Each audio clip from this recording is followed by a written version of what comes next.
Welcome back. ഇന്ന് ഞാൻ സംസാരിക്കാൻ പോകുന്നത് ഞാൻ വായിച്ചതിൽ വെച്ച് തന്നെ എനിക്ക് ഏറ്റവും ഇഷ്ടപ്പെട്ട ഒരു ബുക്കാണ്. ഒരുപാട് എന്നെ ഹെൽപ്പ് ചെയ്ത ലൈഫിൽ. ഇതൊരു ഫിക്ഷൻ അല്ല, ഒരു സ്റ്റോറി റിലേറ്റഡ് ബുക്കൊന്നും അല്ല. സാധാരണ എനിക്ക് അങ്ങനത്തെ ബുക്കുകൾ വായിക്കാനാണ് കൂടുതൽ ഇഷ്ടം. അപ്പൊ ഇത് അങ്ങനത്തെ ഒരു ബുക്ക് അല്ലാത്തത് കൊണ്ട് തന്നെ ഞാൻ ഇത് വായിക്കാതെ മാറ്റി വെച്ചിരുന്ന ഒന്നായിരുന്നു. പക്ഷെ ഞാൻ ഒരുപാട് മോട്ടിവേഷണൽ വീഡിയോസിൽ ഇദ്ദേഹത്തിന്റെ ഈ ഓതർ റോബർട്ട് കിയോസാക്കി എന്ന് പറയുന്ന ആളാണ്. അദ്ദേഹത്തിന്റെ മോട്ടിവേഷണൽ കോഡ്സ് അല്ലെങ്കിൽ അദ്ദേഹത്തിന്റെ ലൈനുകൾ, ഈ ബുക്കിൽ നിന്നുള്ള ലൈനുകൾ പലരും ഉപയോഗിച്ച് കണ്ടിട്ടുണ്ട്. സംസാരിക്കാൻ പോകുന്ന ബുക്ക് റോബർട്ട് ടി കിയോസാക്കി എന്ന് പറയുന്ന ഫേമസ് ആയ US എഴുത്തുകാരന്റെ റിച്ച് ഡാഡ് പുവർ ഡാഡ് എന്ന് പറയുന്ന ബുക്കാണ്. മലയാളത്തിൽ ട്രാൻസ്ലേറ്റ് ചെയ്ത ധനികനായ അച്ഛൻ ദരിദ്രനായ അച്ഛൻ. അപ്പൊ ആസ് ഐ മെൻഷൻ, ഇത് സംസാരിക്കുന്നത് ഫിനാൻഷ്യൽ അല്ലെങ്കിൽ ഇൻവെസ്റ്റ്മെന്റ് റിലേറ്റഡ് കാര്യങ്ങളെ പറ്റിയിട്ടാണ്. അറൌണ്ട് ഒരു 10 ഡിഫറെന്റ് ലെസൺസ് ആണ് അദ്ദേഹം ഈ ബുക്കിൽ കവർ ചെയ്തിരിക്കുന്നത്. ഓരോ ലെസണും ഓരോ കാര്യങ്ങളുമായിട്ട് ബന്ധപ്പെടുത്തി അല്ലെങ്കിൽ ലൈഫ് എക്സാമ്പിൾസ് അല്ലെങ്കിൽ കഥയുമായിട്ടൊക്കെ ബന്ധപ്പെടുത്തിയിട്ടാണ് പറയുന്നത്. അതുകൊണ്ട് വായിച്ചിരിക്കാനും നല്ല രസമാണ്. വളരെ ലളിതമായ ഇംഗ്ലീഷാണ്, എളുപ്പമാണ്, പെട്ടെന്ന് വായിച്ചു തീരും. ആൻഡ് ശരിക്കും പറഞ്ഞാൽ ഞാൻ ബുക്ക് വായിക്കാൻ ഇരുന്ന ശേഷം ഒരു ഫസ്റ്റ് പേജ് അല്ലെങ്കിൽ സെക്കൻഡ് പേജ് ഒക്കെ വായിച്ചു കഴിഞ്ഞപ്പോൾ തന്നെ ഞാൻ ഓടിപ്പോയി ഒരു നോട്ട്ബുക്ക് എടുത്തുകൊണ്ട് വന്ന് നോട്ട്സ് എഴുതാൻ തുടങ്ങി. കാരണം എനിക്ക് ഓരോ ലൈൻ ബൈ ലൈൻ വളരെയധികം നല്ല മെസ്സേജസ്, നല്ല ലെസൺസ് വരുന്നത് പോലെ, കിട്ടുന്നത് പോലെയാണ് എനിക്ക് തോന്നിയത്. ഓരോ ആളുകളും ഈ ബുക്ക് വായിക്കുമ്പോൾ അവർ പല ഡിഫറെന്റ് രീതിയിലുള്ള ഇൻസൈറ്റ്സ് ആയിരിക്കും ചിലപ്പോൾ നമുക്ക് കിട്ടുന്നത്. അപ്പൊ എനിക്ക് കിട്ടിയ ഇൻസൈറ്റിൽ ഒന്നെന്ന് പറഞ്ഞാൽ, ഞാൻ ചെറുപ്പം മുതലേ എനിക്ക് സമ്പാദ്യശീലം ഉണ്ട്. നമ്മളിത് എനിക്കൊന്ന് ഒരുവിധപ്പെട്ട എല്ലാവരെയും നമ്മുടെ സ്കൂളുകളിൽ നിന്നാണെങ്കിലും വീട്ടിലൊക്കെ ആണെങ്കിലും സമ്പാദ്യശീലം പഠിപ്പിക്കും. അപ്പൊ അതിനെക്കുറിച്ച് നമുക്കൊരു ധാരണയുണ്ട്. എനിക്കൊരു 6th സ്റ്റാൻഡേർഡിലൊക്കെ പഠിക്കുമ്പം എൻ്റെ ഫാദർ എനിക്ക് ഫസ്റ്റ് ഒരു ബാങ്ക് അക്കൗണ്ട് എടുത്തു തന്നിട്ടുണ്ടായിരുന്നു. അപ്പൊ എനിക്ക് കിട്ടുന്ന ചെറിയ സ്കോളർഷിപ്പ് ആയിക്കോട്ടെ, അല്ലെങ്കിൽ നമ്മളുടെ വീട്ടിൽ ഗസ്റ്റ് ഒക്കെ വരുമ്പം അവർ തരുന്ന പൈസയൊക്കെ ആയിക്കോട്ടെ, അതൊക്കെ ഞാൻ ആ സമയത്ത് തന്നെ ബാങ്കിൽ കൊണ്ട് ഡെപ്പോസിറ്റ് ചെയ്യുമായിരുന്നു. അപ്പൊ അതിന് ഇൻട്രസ്റ്റ് വരുന്നു. അതൊക്കെ എനിക്ക് അങ്ങനെ ഒരു ട്രെയിനിങ് കിട്ടിയതുകൊണ്ട് എനിക്ക് ഇൻവെസ്റ്റ്മെന്റ് അല്ലെങ്കിൽ ബാങ്കിൽ ഫിക്സ്ഡ് ഡെപ്പോസിറ്റ് ഇടുക, സേവിങ് ചെയ്യുക എന്നുള്ളതിനെ പറ്റിയൊക്കെ ഒരു ഐഡിയ ഉണ്ടായിരുന്നു. അതുകൊണ്ട് തന്നെ ഞാൻ ജോലി ചെയ്തപ്പോഴും സ്റ്റാർട്ട് ചെയ്തപ്പോഴും ഞാൻ ചെറിയ രീതിയിൽ സേവിങ് ഒക്കെ ചെയ്യാറുണ്ട്. പക്ഷെ എനിക്ക് ഒരിക്കലും സേവ് ചെയ്ത മണീനെ കൊണ്ട് അല്ലെങ്കിൽ സേവ് ചെയ്ത മണി ഇങ്ങനെ ഫെർദർ ഡബിൾ ചെയ്യിപ്പിക്കണം അല്ലെങ്കിൽ അതിന് എങ്ങനെ ഗ്രോ ചെയ്യിപ്പിക്കണം എന്നൊന്നും എനിക്ക് അറിയുണ്ടായിരുന്നില്ല.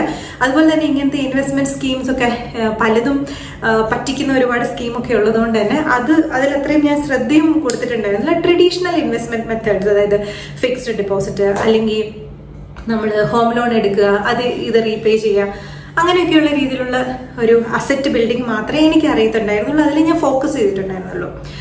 പിന്നീട് ഈ ബുക്ക് വായിച്ചതിന് ശേഷമാണ് എന്തുകൊണ്ട് നമ്മൾ കൂടുതൽ ഇൻവെസ്റ്റ്മെന്റുകളെ പറ്റി പഠിക്കണമെന്നും ക്യാപിറ്റൽ മാർക്കറ്റ് അല്ലെങ്കിൽ ഷെയർ മാർക്കറ്റുകളെ പറ്റി പഠിക്കണം, മ്യൂച്വൽ ഫണ്ടുകളെ പറ്റി പഠിക്കണം, അതല്ലാതെ തന്നെ ഓൺട്രപ്രണർഷിപ്പ് എന്തുകൊണ്ട് ചെയ്യണം, അതിനെക്കുറിച്ചുള്ള ധാരണകൾ അല്ലെങ്കിൽ ഐഡിയകൾ എന്തുകൊണ്ട് നമുക്ക് ഉണ്ടാവണം എന്നൊക്കെ എനിക്കൊരു ക്ലാരിറ്റി വന്നത് ഞാൻ ഈ ബുക്ക് വായിച്ചപ്പോഴാണ്. എനിക്കൊന്ന് ഒരുപാട് നമ്മുടെ ചുറ്റുമുള്ള ഓൺട്രപ്രണേഴ്സിനൊക്കെ ഇതിനെപ്പറ്റി അറിയാം, പക്ഷെ ആരും നമ്മളോട് അങ്ങനെ ആരും അങ്ങനെ നമ്മളെ ഒരു മണി മാനേജ്മെന്റ് അല്ലെങ്കിൽ ഇൻവെസ്റ്റ്മെന്റിനെ പറ്റി പൊതുവിൽ നമ്മൾക്ക് ആൾക്കാർ ടിപ്സോ ഒന്നും പറഞ്ഞു തരാറില്ല.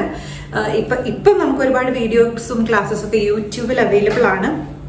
പക്ഷെ ഞാൻ എന്താണെങ്കിലും എന്നെ സംബന്ധിച്ചിടത്തോളം എനിക്ക് അങ്ങനെ അധികം ഇൻഫർമേഷൻസ് ഉണ്ടായിട്ടില്ല. എനിക്ക് കിട്ടിയിട്ടുള്ള ഗൈഡൻസ് എല്ലാം ട്രഡീഷണൽ ഇൻവെസ്റ്റ്മെന്റ് മെത്തേഡാണ്. അപ്പം അങ്ങനെ നോക്കുമ്പോൾ എനിക്ക് വളരെയധികം ലൈഫ് ചേഞ്ചിങ് ആയിട്ട് തോന്നിയ ഒരു ബുക്കാണ് റിച്ച് ഡാഡ് പുവർ ഡാഡ് എന്ന് പറയുന്നത്.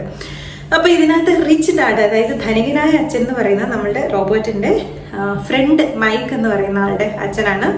അതേപോലെ പുവർ ഡാഡ്, ദരിദ്രനായ അച്ഛൻ എന്ന് പറയുന്നത് റോബർട്ടിന്റെ അച്ഛനാണ്. റോബർട്ടിന്റെ അച്ഛൻ ഒരു അധ്യാപകനാണ്, സ്കൂൾ അധ്യാപകനാണ്. അദ്ദേഹം വളരെയധികം നല്ല നിലയിലുള്ള ഒരാളാണ്. ചെറിയ കുട്ടികളായിരിക്കുമ്പോൾ റോബർട്ടും അദ്ദേഹത്തിന്റെ ഫ്രണ്ട് മൈക്കും റോബർട്ടിന്റെ അച്ഛൻ്റെ അടുത്ത് പോയിട്ട് എങ്ങനെ പൈസ സമ്പാദിക്കണം എന്നതിനെ പറ്റി ഒരു അഡ്വൈസ് ചോദിക്കുകയാണ്. അപ്പം ചോദിച്ചപ്പോൾ അദ്ദേഹത്തിന് ഇവരെ വലിയായിട്ട് ഹെൽപ്പ് ചെയ്യാൻ പറ്റിയില്ല. കാരണം അദ്ദേഹം ഒരു ട്രഡീഷണൽ മൈൻഡ് സെറ്റിൽ ചിന്തിക്കുന്ന ആളാണ്. നിങ്ങൾ പഠിക്കും, നന്നായിട്ട് പഠിക്കുക, അത് കഴിഞ്ഞ് ജോലി ചെയ്യുമ്പോൾ നിങ്ങൾക്ക് ശമ്പളം കിട്ടും, അങ്ങനെ നിങ്ങൾ റിച്ച് ആവും എന്നുള്ള ഒരു അഡ്വൈസ് മാത്രമേ അദ്ദേഹത്തിന് കൊടുക്കാൻ പറ്റുന്നുള്ളൂ. പക്ഷെ അതേസമയം അദ്ദേഹം തന്നെയാണ് അവരെ റോബർട്ടിന്റെ ഫ്രണ്ടായ മൈക്കിന്റെ അച്ഛൻ്റെ അടുത്തേക്ക് പറഞ്ഞു വിടുന്നത്. അപ്പൊ അങ്ങനെ ചെല്ലുമ്പോൾ മൈക്കിന്റെ അച്ഛൻ എന്ന് പറഞ്ഞ ഒരു ബിസിനസ്സുകാരനാണ്, ഒരു ഓൺട്രപ്രണർ ആണ്. അദ്ദേഹം ഒരുപാട് സ്ഥാപനങ്ങൾ പാരലലി റൺ ചെയ്തുകൊണ്ടിരിക്കുന്ന ഒരാളാണ്. അദ്ദേഹത്തിന്റെ അടുത്ത് ചെന്നപ്പം അദ്ദേഹം വളരെ സന്തോഷത്തോടെ ഇവരെ സ്വാഗതം ചെയ്യുന്നതിന്റെ ഒരു പ്രത്യേകം രീതികളൊക്കെ ഉണ്ട്. അതൊക്കെ നമ്മൾ ബുക്ക് വായിക്കുമ്പോൾ മനസ്സിലാവും. പക്ഷെ അദ്ദേഹം ഇവരെ പഠിപ്പിക്കാൻ റെഡി ആവുകയാണ്. അപ്പോൾ അദ്ദേഹം പഠിപ്പിക്കുന്ന ഒരു ബുക്കോ അല്ലെങ്കിൽ തിയറിറ്റിക്കൽ രീതിയിലോ ഒന്നുമല്ല. അദ്ദേഹം ഉടനെ തന്നെ ചെറിയ പിള്ളേരെ, എനിക്കൊന്ന് ചെറിയ പ്രായത്തിൽ തന്നെ ഇവരെ അദ്ദേഹത്തിന്റെ ഒരു സ്ഥാപനത്തിൽ തൊഴിലാളികളായിട്ട് നിയമിച്ചു. അങ്ങനെ ഓൺ ദ ജോബ് ജോലി ചെയ്തുകൊണ്ടാണ് ഇവർക്ക് ഈ ഓരോ ലെസൺസ് പറഞ്ഞു കൊടുക്കുന്നത്. അങ്ങനെയാണ് ഈ കഥ സ്റ്റാർട്ട് ചെയ്യുന്നത്. ചെറുപ്പകാലത്തെ എക്സ്പീരിയൻസിൽ നിന്ന് അദ്ദേഹം ലേൺ ചെയ്ത ലെസൺസിലൂടെയാണ് കഥ സ്റ്റാർട്ട് ചെയ്യുന്നത്. പിന്നീട് അങ്ങനെ അദ്ദേഹത്തിന്റെ വളർച്ചാഘട്ടങ്ങളിൽ പല സമയങ്ങളിലും ഉണ്ടായിട്ടുള്ള ഓരോരോ ഇൻസിഡൻസ് ഒക്കെ കോർത്തിണക്കിയാണ് കഥ മുന്നോട്ട് പോകുന്നത്. അപ്പൊ പലർക്കും പല രീതിയിലായിരിക്കും ഓരോ ബുക്കുകളും ഓരോ വായനാനുഭവവും നമ്മൾക്ക് ഇൻസൈറ്റ്സ് തരുന്ന പല രീതിയിലായിരിക്കും. അപ്പൊ എനിക്ക് ഈ ബുക്കിൽ നിന്ന് കിട്ടിയത് ഒരു വലിയൊരു ടേക്ക് അവേ എന്ന് പറഞ്ഞാൽ, എന്തുകൊണ്ട് നമ്മൾ സേവ് ചെയ്യുന്ന അല്ലെങ്കിൽ നമ്മളുടെ അസറ്റ്സിനെ കൂടുതൽ മൾട്ടിപ്ലൈ ചെയ്യുന്നതിലേക്ക് നമ്മൾ ശ്രദ്ധ കൊടുക്കണം എന്നതിനെ കുറിച്ച് എനിക്ക് മനസ്സിലായത്, അല്ലെങ്കിൽ അതിനെക്കുറിച്ചൊരു ഇൻസൈറ്റ് കിട്ടിയത് ഈ ബുക്ക് വായിച്ചതിന് ശേഷമാണ്. കാരണം അതൊരു വലിയ ഒരു പേർപ്പസ് ഓഫ് ലൈഫ് ആണ് എന്ന് ഞാൻ ഒരിക്കലും അങ്ങനെ ഒരു രീതിയിൽ എനിക്കൊരു കൺസെപ്റ്റ് ഉണ്ടായിരുന്നില്ല ഇതിനു മുമ്പ്. അതുപോലെ തന്നെ നമ്മൾ ബിക്കമിങ് റിച്ച് അല്ലെങ്കിൽ ഒരു സ്ഥാപനം നടത്തുക, അതൊക്കെ ഒരു ഡെഫിനറ്റ്ലി നല്ല കാര്യമാണ്. എന്നാൽ പോലും നമ്മൾ എനിക്ക് തോന്നുന്നില്ല നമ്മൾ സൊസൈറ്റി ഓൺടർപ്രണർഷിപ്പ് എടുക്കുന്നവരെയും അല്ലെങ്കിൽ ബിസിനസ് ചെയ്യുന്നവരൊക്കെ അവർക്ക് കൊടുക്കേണ്ട അത്രയും വലിയൊരു റെസ്പെക്ട് നമ്മുടെ സൊസൈറ്റി കൊടുക്കുന്നുണ്ടോ എന്ന് എനിക്ക് ചിലപ്പോൾ തോന്നാറുണ്ട്. പൊതുവിൽ നമ്മളുടെ നാട്ടിലാണെങ്കിൽ തന്നെ എന്തെങ്കിലും ഒരു സ്ഥാപനം തുടങ്ങുമ്പോൾ അതിന് എഗെയിൻസ്റ്റ് ഒരുപാട് ഇഷ്യൂസ് വരുന്നതായിട്ട് ഞാൻ ന്യൂസിലൊക്കെ നമ്മൾ കാണാറുണ്ട്. ഒരുപാട് ട്രാവലൊക്കെ ചെയ്യുന്ന ആൾക്കാർ, നമ്മൾ ടോപ്പിക് ഒന്ന് ചെറുതായിട്ട് വഴിതിരിച്ചു വിടുകയാണ്. ട്രാവലൊക്കെ ചെയ്യുന്ന ആളുകളെ നമ്മൾ ശ്രദ്ധിച്ചാൽ, അതായത് യൂറോപ്യൻ രാജ്യങ്ങളിൽ അല്ലെങ്കിൽ ഗൾഫ് രാജ്യങ്ങളിൽ US ട്രാവൽ ചെയ്ത് വീഡിയോ എടുത്ത് കാണിക്കുന്ന ആളുകളുണ്ട്. ഞാനും ട്രാവൽ ചെയ്തിട്ടുണ്ട്. അപ്പോൾ ഇങ്ങനെ ട്രാവൽ ചെയ്യുമ്പം നമ്മൾ ഡെവലപ്പായ വികസിത രാജ്യങ്ങളിൽ പോയി കഴിയുമ്പോൾ അവിടുത്തെ സൗകര്യങ്ങളൊക്കെ കാണുമ്പം പലപ്പോഴും ആളുകൾ പറയുന്നത് ഞാൻ ശ്രദ്ധിക്കാറുണ്ട്, എന്തുകൊണ്ട് ഇന്ത്യയിൽ ഇങ്ങനെ ഇല്ല അല്ലേ? ഇവിടെ നോക്കൂ, റോഡുകൾ എന്ത് വളരെ മനോഹരമാണ്, ബിൽഡിങ്സ് എത്ര മോഡേണൈസ്ഡ് ആണ്, ഗവൺമെന്റ് സ്ഥാപനങ്ങൾ എത്ര നല്ലതാണ്, എത്ര വെൽ ഓർഗനൈസ്ഡ് ആണ് എന്നുള്ള ഫീഡ്ബാക്ക്. എന്നാൽ നോക്കൂ, ഇന്ത്യയിൽ ഇങ്ങനെയൊന്നുമില്ല. ഇന്ത്യയിൽ നമ്മുടെ റോഡുകളും നല്ലതല്ല, നമ്മളെ സ്ഥാപനങ്ങളും നല്ലതല്ല, ഹോസ്പിറ്റലുകളിലാണെങ്കിൽ ഫെസിലിറ്റീസിൽ, അങ്ങനെ ഒരുപാട് കംപ്ലയിൻസ് ആണ് നമ്മളുടെ ഗവൺമെന്റിനെ പറ്റി പറയാറുള്ളത്. ഞാൻ ഒരു സെക്കൻഡ് നിർത്തിയിട്ട് ആലോചിക്കുകയാണ്, നമ്മളുടെ ഗവൺമെന്റിന് ഇതൊക്കെ ചെയ്യാനുള്ള പൈസ ഉണ്ടോ എന്നും കൂടെ നമ്മൾ ആലോചിക്കണ്ടേ. എങ്ങനെയാണ് ഗവൺമെന്റിന് ഒരു രാജ്യം ഡെവലപ്പ് ചെയ്യാനുള്ള പൈസ ഉണ്ടാകുന്നത്? നമ്മളുടെ ടാക്സ് മണിയിൽ നിന്നാണ്. അപ്പൊ ടാക്സ് മണി നല്ല രീതിയിൽ ഗവൺമെന്റിന്റെ അടുത്ത് എത്തണമെങ്കിൽ ജനങ്ങൾ അല്ലെങ്കിൽ സിറ്റിസൺസ് എല്ലാവരും നല്ല രീതിയിൽ ഏൺ ചെയ്യുന്നവരാവണം. ഒരുപാട് ധനികരുള്ള ഒരു രാജ്യമാണെങ്കിൽ ഒരുപാട് ടാക്സ് മണി ഗവൺമെന്റ് എടുത്ത് എത്തുകയും ഗവൺമെന്റിന് അതിനനുസരിച്ച് ആവശ്യത്തിൽ കൂടുതൽ ഡെവലപ്മെന്റ് ചെയ്യാനും സൗകര്യങ്ങൾ നമുക്ക് പ്രൊവൈഡ് ചെയ്യാനും പറ്റും. ആ ഒരു ആസ്പെക്റ്റിൽ നമ്മൾ ഒരിക്കലും ചിന്തിക്കുന്നുണ്ടോ? എല്ലാവരും ഒന്നും ചിന്തിക്കുന്നില്ല എന്ന് ചിലപ്പോൾ തോന്നാറുണ്ട്. അപ്പം ഈ പ്രധാനമായിട്ടും ഈ യൂറോപ്യൻ രാജ്യങ്ങളിലൊക്കെ അവിടെയുള്ള ആളുകളും റിച്ചാണ്, ധനികരാണ്. അവർ കൂടുതൽ ടാക്സ് രീതിയിൽ അവർ കൂടുതൽ കോൺട്രിബ്യൂട്ട് ചെയ്യുന്നുണ്ട്. അതിൻ്റെയൊക്കെ റിസൾട്ട്സ് ആണ് നമ്മൾ കാണുന്നത്. അപ്പൊ ഇവിടെ നമ്മളുടെ രാജ്യത്തെന്ന് പറഞ്ഞാൽ ഓരോ സ്ഥാപനം തുടങ്ങുക എന്ന് പറയുന്നത് അല്ലെങ്കിൽ ഒരു ബിസിനസ്സുകാരനാവെന്ന് പറയുന്നത് അത്ര എളുപ്പമായിട്ടുള്ള ഒരു കാര്യമല്ല. ഈവൻ ഒരു ചെറിയ ഒരു സംരംഭം തുടങ്ങണമെങ്കിൽ പോലും നമ്മളുടെ ചുറ്റിലും നിന്ന് ഒരുപാട് ഡിഫിക്കൽട്ടീസ് ആളുകൾ ഫേസ് ചെയ്യുന്നതായിട്ട് കാണാറുണ്ട്. ഒരു ചെറിയ എക്സാമ്പിൾ ജസ്റ്റ് ഇന്നലെ ഞാൻ എൻ്റെ മുന്നിൽ കണ്ടത് ഇവിടെ ഷെയർ ചെയ്യുകയാണെങ്കിൽ, ഞങ്ങളുടെ സൊസൈറ്റി എന്ന് പറഞ്ഞാൽ ഞങ്ങൾ ബാംഗ്ലൂരിൽ താമസിക്കുന്ന ഒരു കമ്മ്യൂണിറ്റിയിൽ ഒരു ആൻറ്റി ഇവിടെ Airbnb സൗകര്യം ചെയ്യുന്നുണ്ട്. Airbnb എന്ന് പറഞ്ഞാൽ അറിയാത്തവർക്ക് വേണ്ടിയിട്ട് നമ്മളിപ്പോൾ ഓരോ സ്ഥലങ്ങളിൽ ട്രാവൽ ചെയ്യുകയാണെങ്കിൽ അവിടുത്തെ ഹോട്ടലുകളിൽ താമസിക്കുമ്പോൾ വളരെയധികം ഹോട്ടലുകൾ എക്സ്പെൻസീവ് ആണല്ലോ. അപ്പം വീടുകളിൽ തന്നെ ചില ആളുകൾ ഒരു റൂം ചിലപ്പോൾ 1 ദിവസം 2 ദിവസത്തേക്ക് വാടകയ്ക്ക് കൊടുക്കും.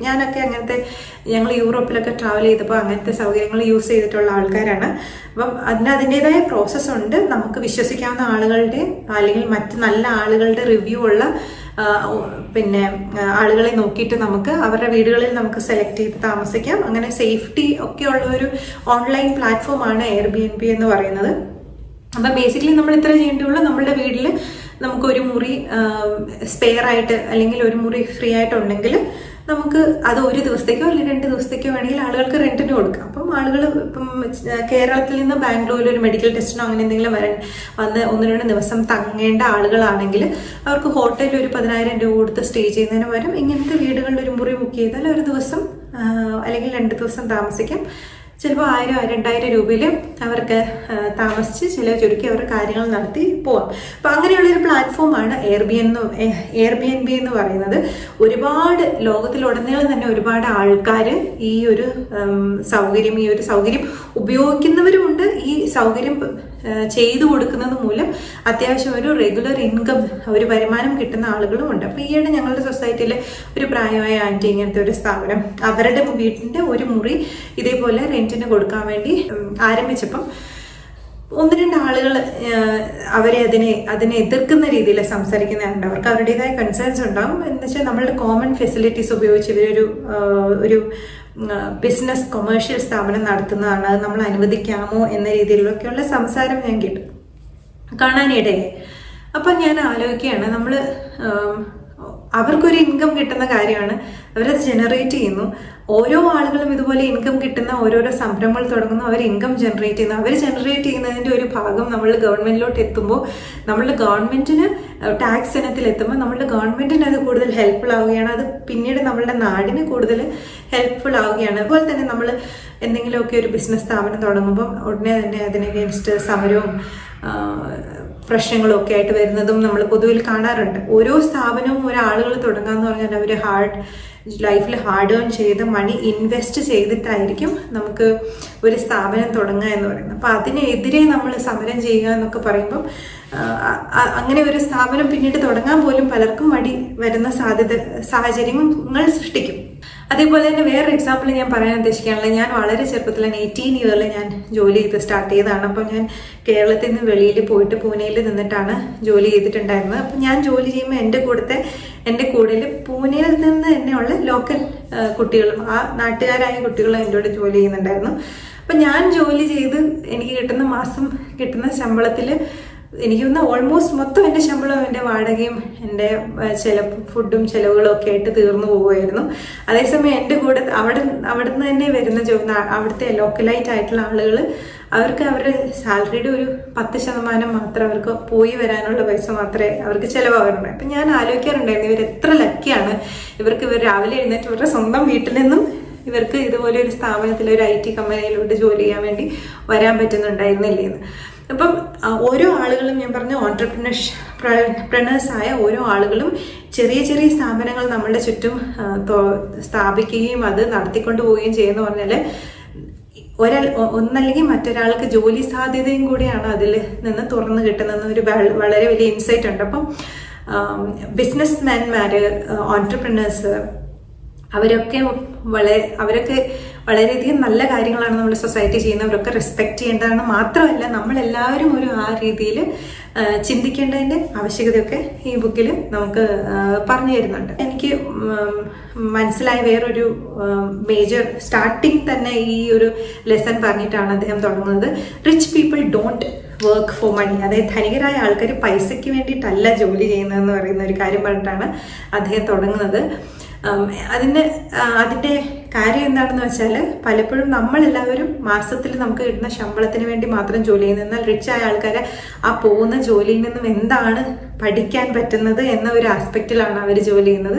ഒരു ബിസിനസ് സ്ഥാപനത്തിൽ അവർ ജോലി ചെയ്യാൻ കയറുകയാണെങ്കിൽ അതിൻ്റെ ബിസിനസ് റൺ ചെയ്യുന്നതിനെ കുറിച്ച് അവർ ആദ്യം മനസ്സിലാക്കും. അതിൻ്റെ എല്ലാ സൈഡും, ഗുഡ് സൈഡ്, ബാഡ് സൈഡ് എല്ലാം ഇവാലുവേറ്റ് ചെയ്ത് ആ ഒരു കാര്യത്തിൽ ക്ലാരിറ്റി ഉണ്ടാക്കാനായിരിക്കും അവർ കൂടുതൽ ശ്രമിക്കുന്നത്, rather than focusing on what you getting end of every month.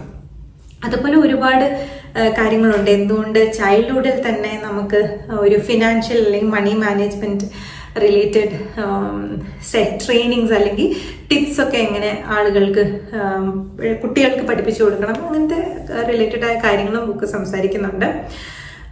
പിന്നെ ഒരു ടിപ്പ് എനിക്ക് കിട്ടിയതെന്ന് വെച്ചാൽ, നമ്മൾ ഏൺ ചെയ്യുന്ന മണീനെ നമുക്ക് വേണ്ടി വർക്ക് ചെയ്യിപ്പിക്കാൻ നമുക്ക് പറ്റുക എന്നുള്ളൊരു കൺസെപ്റ്റ്, വലിയൊരു കൺസെപ്റ്റ്. അതുമായിട്ട് ബന്ധപ്പെട്ട് വേറൊരു ബുക്കുണ്ട്, അത് ഞാൻ ഉടനെ തന്നെ റിവ്യൂ ചെയ്യുന്നതായിരിക്കും. അപ്പം അതിൻ്റെ കൺസെപ്റ്റ് എന്താണെന്ന് വെച്ചാൽ, ഫോർ എക്സാമ്പിൾ നമ്മളൊരു 10 lakhs ഏൺ ചെയ്തു. എങ്ങനെ ആ 10 lakhsന് നമ്മളുടെ എംപ്ലോയി ആക്കാം, എങ്ങനെയാണ് നമ്മൾ ആ 10 lakhsന് നമ്മളുടെ എംപ്ലോയി ആക്കുന്നത്, ആ 10 lakhs നമുക്ക് വേണ്ടി ഫർദർ ഇൻകം കൊണ്ടുവരുന്ന രീതിയിലോട്ട് നമ്മൾ അതിനെ യൂസ് ചെയ്യുകയാണെങ്കിൽ, ഫോർ എക്സാമ്പിൾ 10 lakhs വെച്ച് നമ്മളൊരു സ്ഥാപനം തുടങ്ങി, ആ സ്ഥാപനത്തിൽ നിന്ന് നമുക്ക് മന്ത്ലി ഒരു 1 lakh ഇൻകം കിട്ടുന്ന രീതിയിൽ നമ്മൾ എന്തെങ്കിലും ചെയ്യുകയാണെങ്കിൽ നമ്മൾ ആ 10 ലാഖിനെ നമ്മുടെ എംപ്ലോയി ആക്കി, നമുക്ക് വേണ്ടി ജോലി ചെയ്യുന്ന ഒരു എംപ്ലോയി ആക്കി. അപ്പം നമ്മളുടെ മണി എന്ന് പറയുന്നത് വെറുതെ എവിടെയെങ്കിലും കൊണ്ട് വെക്കാനുള്ളതല്ല, അത് നമ്മുടെ ഒരു തൊഴിലാളിയാണ്, നമ്മളുടെ ഒരു എംപ്ലോയി ആണ്. അത് നമുക്ക് വേണ്ടി ജോലി ചെയ്യണം, നമുക്ക് കൂടുതൽ മണി ഉണ്ടാക്കിക്കൊണ്ട് തരണം എന്ന് പറയുന്ന ഒരു കൺസെപ്റ്റും വളരെയധികം ഡീറ്റെയിൽ ആയിട്ട് ഈ ബുക്കിൽ പറയുന്നുണ്ട്. അപ്പം എനിക്ക് ഇതൊന്നും ഒരു വീഡിയോയിൽ കവർ ചെയ്യാൻ പറ്റുന്ന ടോപ്പിക് അല്ല. ഇത് വേണമെങ്കിൽ ഒരു 10 വീഡിയോയിൽ പറഞ്ഞാലും തീരാത്തത്ര കണ്ടന്റ് ഈ ബുക്കിലുണ്ട്. പക്ഷെ എന്തായാലും നമ്മുടെ വീഡിയോ ലോങ് ആയിപ്പോൾ, അതുകൊണ്ട് തന്നെ സമയമുള്ളവർക്ക് എല്ലാവർക്കും ഈ ബുക്ക് വായിച്ച് മനസ്സിലാക്കാവുന്നതാണ്. I would, as I mentioned in the beginning, this is going to really change the way you're going to look at life, the way you're going to look at money, the way you're going to look at how you invest and how you grow in life. അപ്പം again ഞാൻ പറയുകയാണ്, എനിക്ക് വായിച്ചതിൽ വെച്ച് ഏറ്റവും so far ഇത്രയും നാൾ വായിച്ചതിൽ വെച്ച് എനിക്ക് ഏറ്റവും കൂടുതൽ യൂസ്ഫുൾ ആയി എന്ന് തോന്നിയ ഒരു ബുക്കാണ് റോബർട്ട് കിയോസാക്കിയുടെ റിച്ച് ഡാഡ് പുവർ ഡാഡ് എന്ന് പറയുന്ന ബുക്ക്. അപ്പം അഗെയിൻ പറ്റുകയാണെങ്കിൽ വായിക്കാം. Thank you so much for watching. I'll come back with another video next week. Thank you.